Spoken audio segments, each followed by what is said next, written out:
Hello, car lovers driving the 2022 Chevrolet Bolt. I know this car very well. I have relatives, friends who have them. My father has one, a 2018. I've driven it a few times.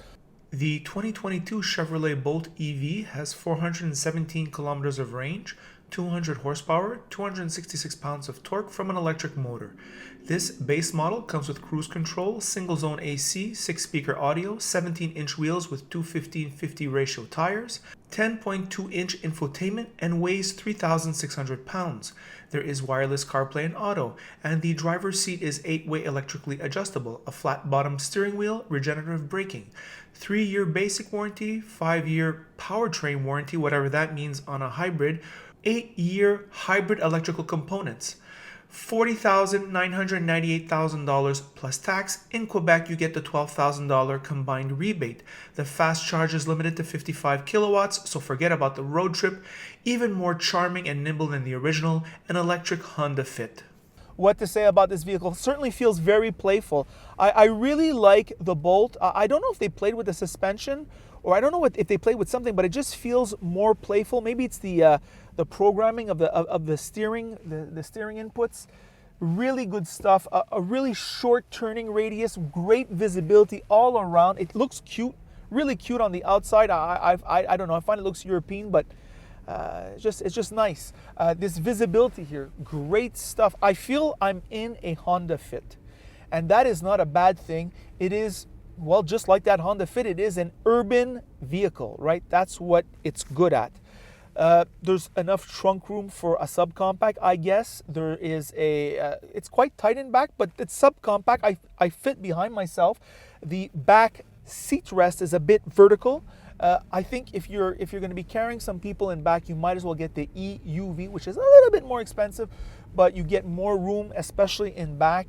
And that's what I have to say about that. Sitting in front, though, very high off the ground.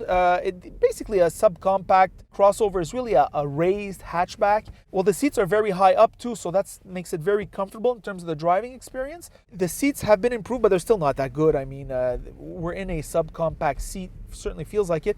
In Canada, this vehicle goes for about $41,000-ish. Plus taxes and everything, it can come up to $48,000. That's the price that I paid my Acura TLX 2017 4-cylinder, all equipped. All right, and we're basically in a Honda Fit. So those government credits in Quebec, there's one credit for the federal government. There's another credit, comes out to about $12,000 credit. You need that credit for this vehicle to make sense. Remember, when you're buying a more economical vehicle, the percentage of the cost of the battery is much higher than, for example, a $100,000 luxury vehicle. So it's just a bigger part of the price, right? So a cheap EV can never compete against a gas. It's impossible. You need those credits, and that's just the way it is.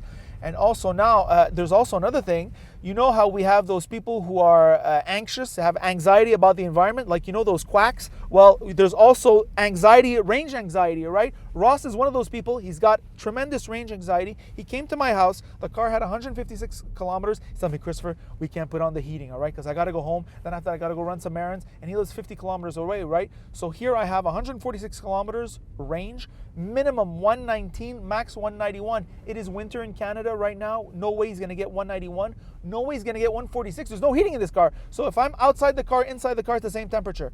All right? And that's just the way it is. There is the electric circuit. Who wants to go to that thing? It costs quite. I downloaded the app just before. I was looking at the prices. It's very expensive. So and it's time consuming.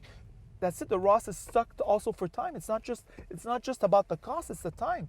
So we're seeing the squeeze. There is a much more laborious energy management when you're driving electric than when you're driving with gasoline. There's just no question. Though I think that range anxiety will, with time, tamper down once you become adjusted to how the battery reacts to different temperatures. So for example, I'm sure with time, Ross will understand, well, when it's like -5 out and I turn on the heat, how much range will that cut into? And remember, these batteries, it has over 400 kilometers of range, but in extreme cold, it can go down by half, over half. So something to think about. And then the charging rates is still the same, right? So you're putting in as much electricity as before, but only for 200 kilometers. Where does the Chevrolet Bolt fit in that equation? Well, it's a great second vehicle, an excellent second vehicle, hyper charming. You feel you're driving the future. Urban cycle, and during the winter, not so much.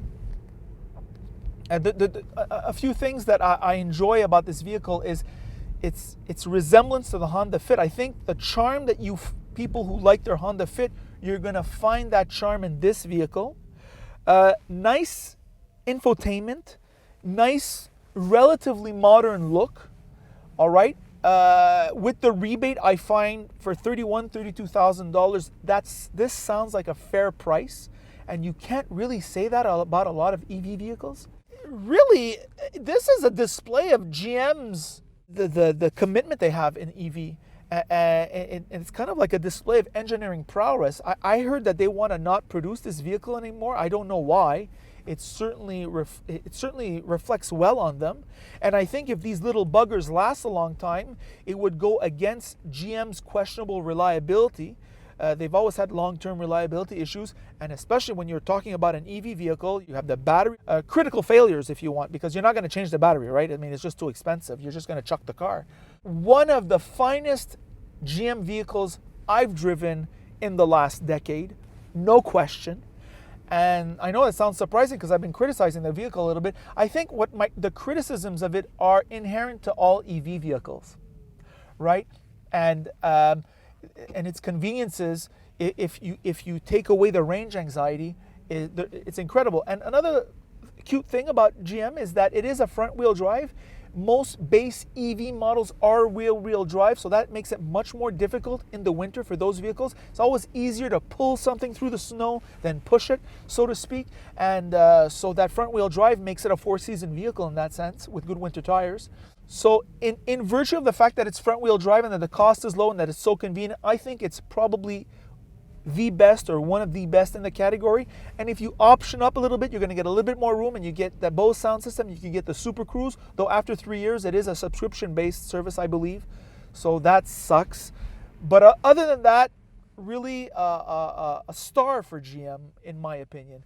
And that is it. By the way, if you like this video, like it. If you don't like it, don't like it. And if you really like it, well then of course you should subscribe. And that is it.